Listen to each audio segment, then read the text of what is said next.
The world is a diverse and beautiful place. Have you ever wanted to travel the globe, exploring one exotic land, and waking up the next day somewhere completely different? Experiencing the nature, the people, the culture, the art, ancient and new. Come along with me. From ice to desert, beaches to mountains, in the jungle, in the city, and everywhere in between. Soaking in the splendor Mother Earth and all her inhabitants have to show us.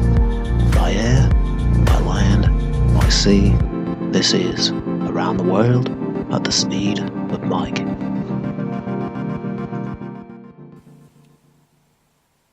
After leaving Nepal and flying back to Kuala Lumpur, I had a long layover before another AirAsia flight to Bali, Indonesia.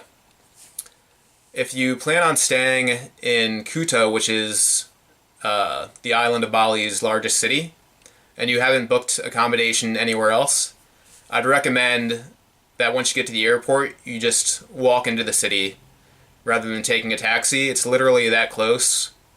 It's just several blocks to get to the main tourist part of the city, and you can just find a hostel or a hotel anywhere, basically.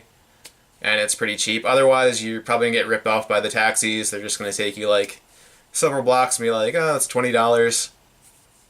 So trust me, it's a short walk. You'll see a few things on the way. I've been to Bali before, and on both trips, my favorite thing about it was the art. There's just literally sculptures and wall reliefs and stuff everywhere. It's just such a prominent display of the culture that's thoroughly integrated into every street and corner. Everywhere you look, there's some kind of symbol or painting of the island's unique history, and I just really admire that. While Indonesia is a majority Muslim country, Bali itself is majority Hindu, and it's just kind of a historic relic of the time when the region was dominated by religions from Southeast Asia on the mainland. And that's just kind of an interesting thing to me, among the other kind of population microcosms in the area.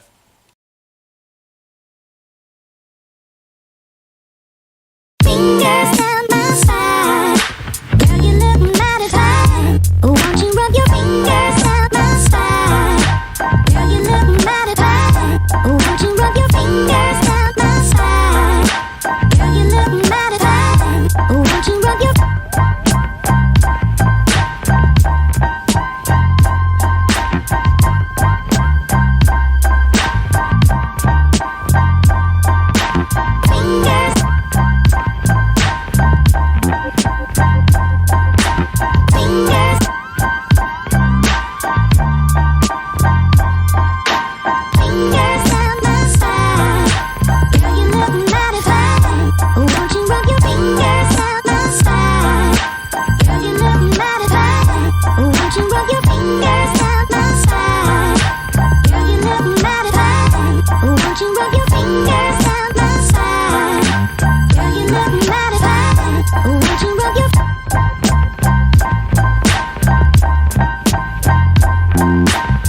The first time I went to Bali was 2009, and I had an awesome time. I loved it.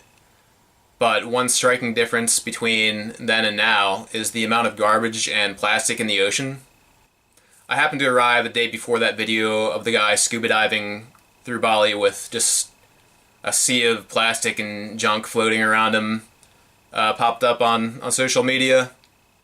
If it weren't for the awesome culture on Bali, this single issue probably would have ruined the trip, because I had originally planned on swimming and surfing every day, but the water was just literally intolerable. I went in up to my waist a little bit, and then that was it for the day. I was in the water for like 5 minutes. At first I thought it was masses of seaweed kind of wrapping around me, but it was just heavily degraded plastic of all kinds just floating around, and you're just swamped by it, and the water is like warm as bathwater, so that kind of makes it even more disgusting. I expect to see garbage when I travel to third world countries, so, you know, I'm used to it to an extent, but for some reason this time it just really got to me a little more than other times, because Bali is just, it's like a paradise. You know, you're just handed this wonderful place by nature, and seeing how callous people can be they tourists or locals, just of how they dispose their garbage. They just throw it anywhere sometimes. It's pretty saddening to me. In the next video, though, we'll start on a less garbagey note when we travel to Ubud. Hey, if you'd like to see more videos like that, make sure to subscribe to my channel and check out the rest of my videos around the world at the speed of Mike.